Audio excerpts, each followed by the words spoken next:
قرآني نبض حياتي، قرآني طهر ذاتي، قرآني عصمة أمري، قرآني طوق نجاتي، قرآني نبض حياتي، قرآني طهر ذاتي۔ بسم اللہ الرحمن الرحیم۔ السلام علیکم ورحمۃ اللہ وبرکاتہ۔ ناظرین کرام، پروگرام خلاصہ مضامین قرآن میں میں ہوں آپ کے ساتھ ڈاکٹر سمیع اللہ زبیری۔ آج ہم 17ویں پارے کا خلاصہ پڑھیں گے، اس کے مضامین کا ذکر کریں گے۔ یہ سورۃ الانبیاء سے شروع ہوتا ہے۔ بسم اللہ الرحمن الرحیم۔ اقترب للناس حسابهم وهم فی غفلۃ معرضون۔ لوگوں کا حساب قریب آ چکا ہے اور یہ غفلت میں پڑے ہوئے ہیں۔ یہ قیامت کا ذکر ہے۔ اس کا مطلب ہے سورت جہاں سے شروع ہو اس کا آگے بھی ذکر ہوتا ہے، اور ان کے دل جو ہیں وہ غفلت کا شکار ہیں۔ کبھی کہتے ہیں یہ جادو ہے، مانتے نہیں، کبھی کہتے ہیں یہ فضول کی باتیں ہیں، خواب ہیں، خیال ہیں، کبھی کہتے ہیں شاعر ہیں۔ تو پہلی باتیں لے آؤ جو پہلے زمانوں کے لوگوں کے پاس تھیں۔ تو اللہ نے فرمایا کہ وما ارسلنا قبلک الا رجالا نوحی الیہم فاسألوا اہل الذکر ان کنتم لا تعلمون، کہ لوگوں دیکھو ہم نے نبی علیہ السلام سے پہلے بھی مرد پیغمبر بھیجے ہیں، انسان تھے، وہ عام زندگی جیتے تھے، انسانوں کی طرح وہ فوت بھی ہوئے، کھانا بھی کھاتے تھے۔ تو پہلے کتاب والوں سے پوچھ لو اگر تمہیں یقین نہیں آتا تو۔ اور ہم نے ان کو ہمیشہ رہنے والا جسم نہیں دیا تھا، بلکہ ایسا جسم بنایا تھا کہ وہ کھانا بھی کھاتے تھے، اور پھر ہم نے اپنا وعدہ پورا کر دیا، اور اہلکنا المسرفین، اور حد سے بڑھنے والوں کو تباہ کر دیا۔ لقد انزلنا الیکم کتابا فیہ ذکرکم افلا تعقلون۔ ہم نے کتاب نازل کی ہے، اس میں آپ کا ذکر ہے، سمجھتے کیوں نہیں؟ اور بہت سی بستیاں تباہ کر دیں، اور ہم حق کو باطل کے اوپر مار کے اس کو پھوڑ دیتے ہیں، اس کا سر پھوڑ دیتے ہیں، اور وہ ختم ہو جاتا ہے۔ اسی طرح پھر اللہ تعالیٰ نے ربوبیت بیان کی دن اور رات کے آنے جانے میں، اور پھر فرمایا کہ رب کے سوا تم غیروں کی پوجا کرتے ہو، کوئی تو دلیل لے آؤ، میرے پاس تو اللہ کا ذکر ہے، قرآن ہے۔ اور فرمایا کہ سب پیغمبر جو آپ سے پہلے آئے تھے وہ سب اللہ کہتے تھے لا الہ الا انا فاعبدون، وہ کہتے تھے کہ ہماری طرف وحی آئی ہے کہ اللہ فرماتے ہیں کہ میرے سوا کوئی بھی خدا نہیں ہے، لہٰذا میری ہی عبادت کرو۔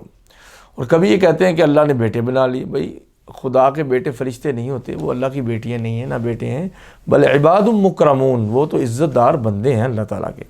کیوں عزت دار ہیں؟ کیونکہ فرما بردار ہیں۔ لا یسبقونہ بالقول وہم بامرہ یعملون، اور رب کی بات سے آگے نہیں بڑھتے، اور جو حکم دیا جائے وہی وہ کرتے ہیں، اور جو آگے پیچھے ہے اس کو وہ جانتے ہیں جہاں ان کی ڈیوٹی ہے، اور کسی کی بھی سفارش اللہ کے ہاں بغیر اجازت کے نہیں کرتے۔ وہم من خشیتہ مشفقون، اور وہ رب کے خوف سے بہت ڈر کے رہتے ہیں۔ اور اگر ان میں سے کوئی یہ کہے کہ میں خدا ہوں تو اللہ اس فرشتے کو بھی دوزخ میں پھینک دے گا۔ دیکھ لیں اللہ تعالیٰ شرک کہیں بھی برداشت نہیں کرتا۔ پھر اللہ تعالیٰ نے ایک سائنٹیفک بات یہ کی ہے جو سائنس آج کہتی ہے کہ زمین آسمان اکٹھے تھے، پھر یہ ایکسپلوژن ہوا، لیکن قرآن کہتا ہے کہ اولم یر الذین کفروا ان السماوات والارض کانتا رتقا ففتقناہما وجعلنا من الماء کل شیء حی افلا یؤمنون، کہ انہوں نے دیکھا نہیں کہ زمین آسمان بالکل جڑے ہوئے تھے، تو ہم نے اس کو فتق کیا، سپلٹ کیا، الگ الگ کر دیا۔ سائنس بھی یہ مانتی ہے، اللہ تعالیٰ نے تو پہلے بتایا ہوا ہے۔ اور ہر چیز پانی سے پیدا کی، سمجھتے کیوں نہیں؟ زمین میں پہاڑ رکھے اور راستے بنائے، اور آسمان کو محفوظ چھت بنایا، گرتی نہیں وہ چھت، اور زمین میں اور دن اور رات کو پیدا کیا، اور سورج اور چاند کو پیدا کیا۔ پھر فرمایا کل نفس ذائقۃ الموت، لیکن موت تو سب کو آئے گی۔ اور پھر فرمایا کہ یہ لوگ آپ کو دیکھ کے مذاق اڑاتے ہیں، ان کو اندازہ نہیں ہے کہ انسان کتنا کمزور پیدا کیا گیا ہے۔ ان کو جب کوئی اللہ کا حکم عذاب پہنچے گا بغتتاً، اچانک ان کو آ کے پکڑ لے گا، فتبہتہم، اور ان کو تباہ کر کے رکھ دے گا۔ فلا یستطیعون ردہا ولا ہم ینظرون، نہ یہ واپس آ سکیں گے، نہ لوٹ سکیں گے، اور نہ ہی ان کو انتظار دیا جائے گا، موقع دیا جائے گا۔ اے نبی، آپ اس سے پہلے انبیاء کی کہ مذاق اڑائے ان لوگوں نے، اور پھر کیا ہوا؟ اللہ تعالیٰ نے ان کے مذاق اڑا دیے، اور ان سے کہو رب صبح و شام تمہاری حفاظت کون کرتا ہے؟ پھر آپ کو اور آپ کے آباء و اجداد کو، یعنی ان لوگوں کو اور ان کے آباء و اجداد کو اللہ نے ایک وقت تک ڈیل دی تھی، اس کے بعد پکڑ لیا۔ تو فرمایا یہ ذکر مبارک ہے انزلناہ، جس کو ہم نے نازل کیا ہے۔ اور ابراہیم علیہ السلام کا پھر تذکرہ آ جاتا ہے، یعنی ساری باتیں کر کے قوم میں قریش کو سمجھا کے پھر حضرت ابراہیم علیہ السلام کا ذکر خیر آتا ہے کہ قوم سے کہتے ہیں اور اپنے والد سے کہتے ہیں کیوں ان تماثیل اور بتوں اور مورتیوں کی تم اتقاف میں لگے رہتے ہو؟ دیکھو اللہ نے جو پیدا کیا، زمین و آسمان بنایا، ان کو دیکھو۔ وہ میلے میں چلے گئے، پیچھے انہوں نے سارے بت توڑ دیے، اور ایک بڑے کو چھوڑ دیا، کہنے کس ظالم نے ہمارے بتوں کے ساتھ ایسا کیا؟ کہتے ہیں سمعنا فتى یذکرهم یقال له ابراہیم، ایک جوان رعنا ہے جس کو ہم سنتے ہیں، ابراہیم، ابراہیم اس کا نام ہے، یہ اسی کا کام ہو سکتا ہے، پکڑ کے لاؤ۔ سامنے لایا، کہا ظالمو ان سے بڑے سے پوچھ لو جس کو نہیں توڑا گیا۔ تو کہتے ہیں تمہیں تو پتہ ہے یہ بولتے نہیں. فرمایا افسوس کہ ان کی عبادت کرتے ہو ما لا ینفعکم شیئا ولا یضرکم، جو تمہارا نہ نفع کر سکتے ہیں نہ نقصان. اف لکم ولم تعبدون من دون اللہ افلا تعقلون، افسوس تف ہے تم پر اور ان پر بھی جن کی تم پوجا کرتے ہو، کیوں سمجھ نہیں کرتے. ایک دفعہ تو انہوں نے سوچا، پھر اپنے منہ کے بل واپس مرتد ہوئے اور کہنے لگے حرقوہ وانصروا آلہتکم، اس کو جلا کے بسم کر دو ابراہیم علیہ السلام کو، اور اپنے خداؤں کی مدد کرو. اندازہ کریں اپنے خداؤں کی مدد کرنے چلے ہیں. پھر ہم نے کہا اے آگ، قلنا یا نار کونی بردن وسلاما علی ابراہیم، ہم نے کہا اے آگ ٹھنڈی ہو جا. ساری دنیا کی آگ ٹھنڈی ہو جانی تھی اللہ کا حکم سن کے، لیکن کہا علی ابراہیم، اور ٹھنڈی ہو جائے ابراہیم پر، مگر اتنی ٹھنڈی نہیں کہ ہمارے ابراہیم علیہ السلام کو ٹھنڈ لگے. خلیل اللہ ہے وہ، ان کا خیال کرنا ہے، سلامن سلامتی والی ٹھنڈی ہو جائے. تو یہ ایک معجزہ ہے. پھر حضرت لوط علیہ السلام چونکہ ابراہیم علیہ السلام کے رشتہ دار تھے اور قریب کی بستی میں تھے، ان کا تذکرہ ہے. پھر حضرت اسحاق اور یعقوب کا ہے، یہ انبیاء کی صورت ہے نا. پھر ان کی مدد کی اور ان کی بستی خبیث کام کرتی تھی لوط علیہ السلام کی، پھر اس کو تباہ کر دیا. اور داؤد علیہ السلام اور سلیمان علیہ السلام کا ذکر ہے کہ جب اللہ نے فیصلے کی توفیق دی، بکریاں کھیت چر گئی تھیں، اس کا فیصلہ ہے. اور حضرت سلیمان کو اللہ تعالیٰ نے سکھا دیا اور ان کے لیے پہاڑ مسخر کیے داؤد علیہ السلام کے لیے، اور پرندے بھی، اور ان کے لیے لوہا مسخر کیا، لوہا ان کے ہاتھ سے ٹیڑھا ہو جاتا تھا. سلیمان علیہ السلام کے لیے ریح کو ان کی خدمت میں لگایا، ہوا کو، اور شیاطین کو جکڑ رکھا تھا حضرت سلیمان علیہ السلام نے، اور وہ مستری مزدوری کرتے تھے اور سمندروں میں غوطے لگا کے موتی نکال کے لاتے تھے شیاطین جن. جب وہ فوت ہوئے تو ڈنڈا اس طرح سا تھا، اس پہ ہاتھ ایسے ٹوڑی رکھ کے بیٹھے تھے نا شیشے کے کمرے میں، تو دیکھتے رہتے تھے جنوں کو کام کر رہے. تو وہ تو فوت ہو گئے، بس نبیوں کا جسم تو خراب ہوتا نہیں. عصا کو نا دیمک لگ گیا، کیڑا، وہ ڈنڈا ٹوٹا تو گرے. تو وہ جنوں نے کہا ہمیں پہلے پتہ ہوتا فوت ہو گئے تو ہم فرار ہو جاتے. علم غیب اللہ کے پاس.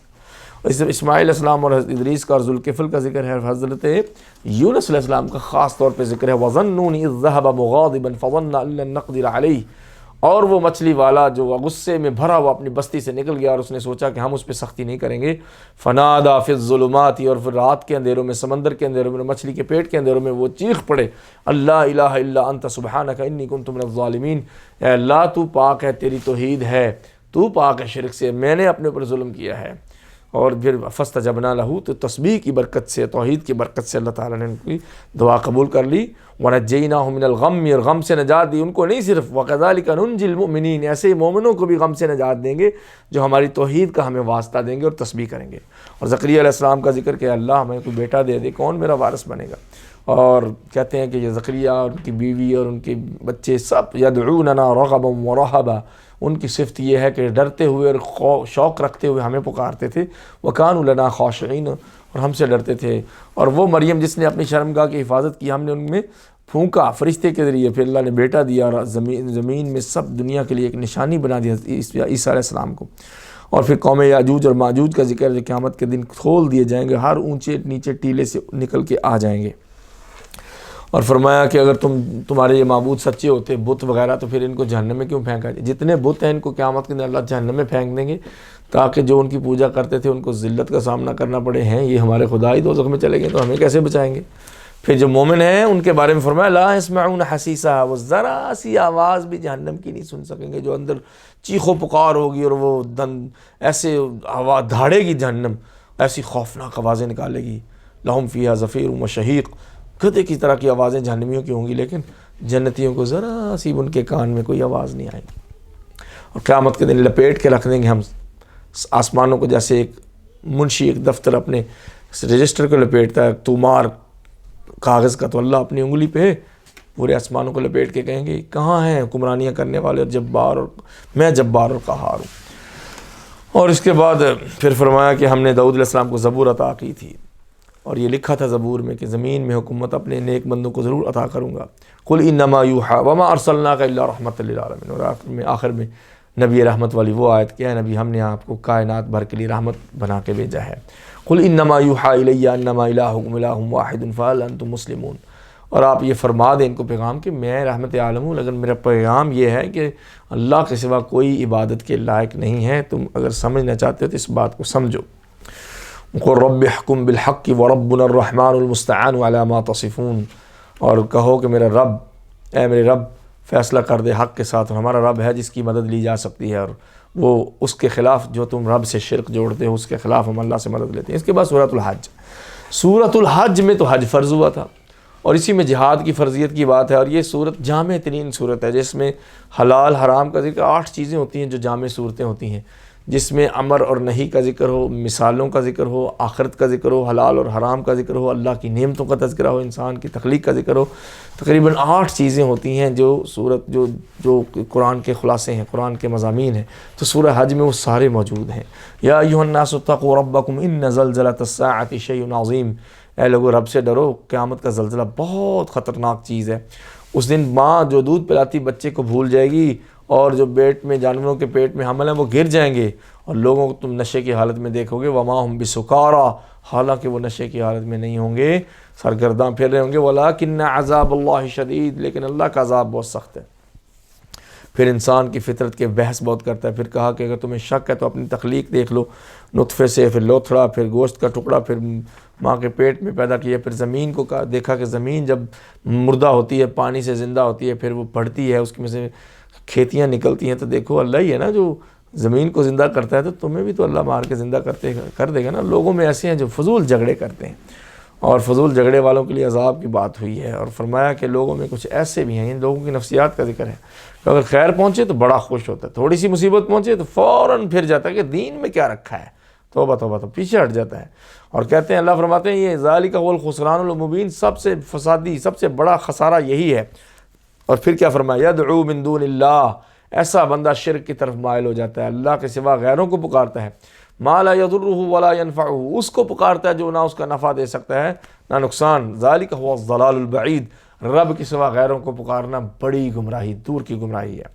یدعو لمن ضرہ اقرب من نفعہ، پھر اللہ فرماتے ہیں اس کو پکار رہے ہو جس کا نقصان اس کے نفع سے قریب ہے، لبئس المولا و لبئس العشیر، بڑا ہی برا خاندان اور بہت ہی برا وہ جس کو تم پکار رہے ہو، وہ تو مدد ہی نہیں کر سکتا تمہاری، ایسا مددگار کیا فائدہ اس کا جو تمہاری مدد ہی نہ کر سکے۔ پھر فرمایا جو مومن ہیں ان کے جنتوں میں نیچے نہر چلتی ہوں گی، اور پھر فرمایا کہ اس کی بدبختی، نا امید کی بدبختی، جو کہتا ہے کہ اللہ میری مدد نہیں کرے گا، اسے چاہیے آسمان سے یعنی چھت سے ایک رسی باندھے گلے میں ڈالے، پھر لٹ کے دیکھے کہ کیا مزہ آیا اس کو اپنی بات کا، یعنی جب گلا اس کا دبایا جائے گا تو سوچے کون مدد کرتا ہے، یعنی ایسے ذلیل ہوتا ہے جس طرح گلا دبا دیا جب بندہ بے چین ہو جاتا ہے، ایسے وہ بندہ خوار ہوتا ہے جو یہ سوچے کہ اللہ تو میری مدد نہیں کرتا تو اور کون کرے گا۔ اور پھر فرمایا کہ زمین جو مومن ہیں، جو یہودی تھے، صابی تھے، نصارہ تھے، مجوس تھے، والذین اشرکوا، اور جو مشرک تھے، سب کے درمیان قیامت کے دن فیصلے ہو جائیں گے، اور زمین و آسمان میں شجر حجر، دواب، پرندے، درخت، سب، سورج چاند، سب اللہ کو سجدہ کرتے ہیں، جس کو رب ذلیل کرے اس کو کوئی عزت نہیں دے سکتا۔ اور فرمایا جہنمیوں کا جب پیٹ میں پانی جائے گا تو سب چیزیں پگھل کے باہر آ جائیں گی، اور ہتھوڑے مار مار کے ان کو مارا جائے گا۔ یہ عذاب ہے ان کا مشرکین کا۔ اور جنت میں تو پیاری باتیں اور نہریں چلتی ہوں گی، اور پیاری پیاری باتوں کی طرف ان کو لے کے جایا جائے گا۔ اور بے شک وہ لوگ جو مسجد حرام سے روکتے ہیں، تو اللہ نے جس کو رہنے والوں اور مسافر دونوں کے لیے امن کی جگہ بنایا ہے، ان کو ہم دردناک عذاب دیں گے کہ بیت اللہ میں فساد مچاتے ہیں۔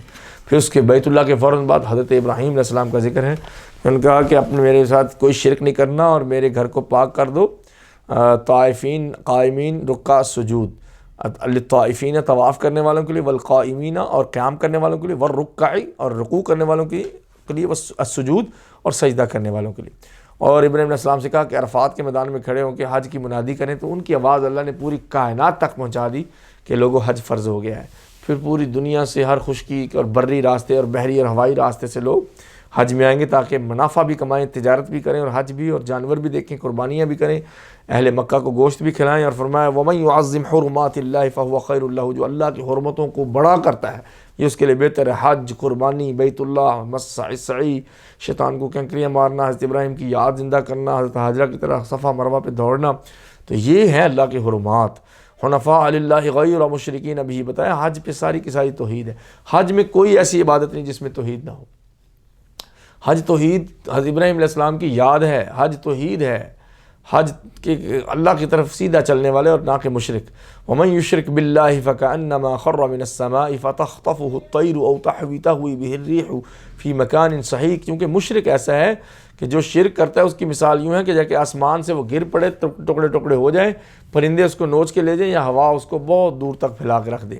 ذالک ومن یعظم شعائر اللہ فانها من تقوی القلوب. جو اللہ کے شعائر, دین کی نشانیوں, ٹوکنز آف اللہ, دین کی نشانیوں کی عزت کرتا ہے, یہ دلوں کے تقوی کی بات ہے. اور پھر قربانیوں میں بہت فائدے ہیں, اور اللہ تعالیٰ نے ہر قوم کے لیے قربانی بنائی تھی, تمہارے لیے جانور رکھے ہیں تاکہ تم شکر کرو اور نماز قائم کرو. اور جانوروں میں سے اونٹوں کو تمہارے لیے نشانیاں بنایا, اللہ کی نشانیاں, کھڑے کر کے ان کو صف میں تم نیزہ مار کے ان کو نہر کرتے ہو. پھر جب یہ گر جائیں تو پھر تم ان کو تقسیم کرتے ہو کاٹ کے, فقیروں میں بھی اور امیروں میں بھی. لن ینال اللہ لحومها ولا دماؤها ولکن ینالہ التقوی منکم. اللہ کو نہ اس کا خون پہنچے گا نہ گوشت, یہ تم کھا جاؤ گے گوشت, خون بہہ جائے گا, اللہ کو تقوی پہنچے گا قربانی میں. ان اللہ یدافع عن الذین آمنوا. اللہ تعالیٰ مومنوں کا دفاع کرتا ہے. اذن للذین یقاتلون بانہم ظلموا وان اللہ علی نصرہم لقدیر. اللہ نے اجازت دے دی ہے جن پہ ظلم ہوا کہ وہ قتال کریں, جہاد کریں, اپنا دفاع کریں. اللہ ان کی مدد پہ غالب ہے. ان کو بلا وجہ ان کے گھروں سے نکالا گیا اور حق کی وجہ سے مارا گیا. وَلَيَنْصُرَنَّ اللَّهُ مَنْ يَنْصُرُهُ إِنَّ اللَّهَ لَقَوِيٌّ عَزِيزٌ. اور اللہ لازماً اس کی مدد کرے گا جو اللہ کے دین کی مدد کرے گا. اور فرمایا حکمرانوں کی ذمہ داری, الَّذِينَ إِن مَّكَّنَّاهُمْ فِي الْأَرْضِ أَقَامُوا الصَّلَاةَ وَآتَوُا الزَّكَاةَ. کہ جن کو ہم زمین میں حکومت دیں وہ نماز قائم کریں اور زکوٰۃ دیں. وَأَمَرُوا بِالْمَعْرُوفِ وَنَهَوْا عَنِ الْمُنكَرِ. نیکی کا حکم دیں اور برائی سے روکیں, تبلیغ کا سیٹ اپ بنائیں. وَلِلَّهِ عَاقِبَةُ الْأُمُورِ. کتنی ہی بستیاں جن کو شرک کی وجہ سے ہم نے تباہ کر دیا, اور الٹے پڑے ہوئے کنویں تباہ ہو گئے, اور جو گرے ہوئے محلات, چھتوں والے محلات. فرمایا کہ یہ دیکھیں زمین میں ان کے دل ہیں, سوچتے نہیں, کان ہیں, سنتے نہیں. دیکھ لو کہ آنکھیں اندھی نہیں ہوتی بلکہ وہ دل جو سینوں میں ہیں وہ اندھے ہوتے ہیں. اور ہم نے آپ سے پہلے بھی پیغمبر بھیجے ہیں, ان کو یقین کیوں نہیں آتا؟ فرمایا کہ کافروں کے لیے تو سیدھا سیدھا عذاب ہے, لیکن جنہوں نے ہجرت کی, اللہ کے راستے میں قتل ہو گئے یا شہید کر دیے گئے, مار دیے گئے, ان کو اللہ بہت عزتوں والا رزق دے گا اور بڑی پیاری جگہوں پہ داخل کرے گا, کیونکہ انہوں نے اللہ کی مدد کی تھی. اللہ ان کو جنتوں میں لے جائے گا پھر, کیونکہ اللہ تعالیٰ رات کو دن میں داخل کر دیتا ہے اور دن کو رات میں. اور یہ بھی کہ بِأَنَّ اللَّهَ هُوَ الْحَقُّ وَأَنَّ مَا يَدْعُونَ مِن دُونِهِ هُوَ الْبَاطِلُ. کہ اللہ حق ہے اور اس کے سوا جس کو پکارتے ہو وہ حق نہیں ہے. وَأَنَّ اللَّهَ هُوَ الْعَلِيُّ الْكَبِيرُ. اللہ ہی علی و کبیر ہے. آسمان کا ذکر ہے اور ستاروں کا ذکر ہے اور کشتی اور سمندر کا ذکر ہے. یہ سب نعمتیں ہیں. پھر اللہ تعالیٰ تمہیں زندہ بھی کرے گا اور مار بھی دے گا. اور اے نبی ان کے بارے میں آپ بحث نہ کریں, کیونکہ اس سے کوئی اچھا نتیجہ نہیں نکلتا. وَيَعْبُدُونَ مِن دُونِ اللَّهِ مَا لَمْ يُنَزِّلْ بِهِ سُلْطَانًا. آخر میں پھر کہ یہ ان کی پوجا کرتے ہیں جن کی رب نے کوئی دلیل نازل نہیں کی کہ ان کی پوجا کریں. اور آخر میں مثال بیان کی, یا ایھا الناس ضرب مثل فاستمعوا له. اے لوگوں مثال بیان ہونے لگی, غور سے سنو. ان الذين تدعون من دون الله لن يخلقوا ذبابا ولو اجتمعوا له. بے شک غیر اللہ کو, جو اللہ کے سوا جس کو بھی تم دعا کرتے ہو, مانگتے ہو, پکارتے ہو, وہ سارے مل جائیں تو ایک مکھی پیدا نہیں کر سکتے. بیٹا لینے غیر اللہ کے پاس جاتے ہیں, قبروں پہ جاتے ہیں, منتیں مانگتے ہیں. اور شرک کیا ہوتا ہے؟ سارے مل کے ایک مکھی پیدا نہیں کر سکتے. وَإِن يَسْلُبْهُمُ الذُّبَابُ شَيْئًا لَا يَسْتَنقِذُوهُ مِنْهُ. اور تو اور مکھی جو ہے وہ غذا میں سے ایک ذرہ اٹھا کے لے جائے تو وہ واپس نہیں لا سکتے. ساری دنیا کے لوگ ضعف الطالب والمطلوب, مانگنے والا بھی کمزور اور جس سے مانگ رہے ہو وہ بھی کمزور ہے. تو قوی و عزیز سے مانگو نا. اللہ تعالیٰ فرشتوں کو بھی چنتا ہے اور اپنے نبیوں کو بھی. اور فرمایا کہ یہ سیدھے ہو جو ملت ابراہیمی کی طرف چل پڑو اور اس کے گواہ بن جاؤ, نماز قائم کرو, زکوٰۃ کرو, ادا کرو. وَاعْتَصِمُوا بِاللَّهِ. اللہ کو مضبوطی سے پکڑ لو. هُوَ مَوْلَاكُمْ. وہ تمہارا مولا ہے. فَنِعْمَ الْمَوْلَى وَنِعْمَ النَّصِيرُ. کیا ہی خوبصورت پیارا مولا ہے, مددگار, اور کیا ہی مدد کرنے والا ہے. یہاں پہ ناظرین 16ویں پارے کے مضامین بیان ہوئے. انشاءاللہ اس کے بعد 17ویں پارے کے مضامین بیان ہوئے. اس کے بعد 18ویں پارے کے بیان کریں گے. اپنے ہوسٹ ڈاکٹر سمیع زبیری کو اجازت دیجیے. اللہ حافظ. قرآني طهر ذاتي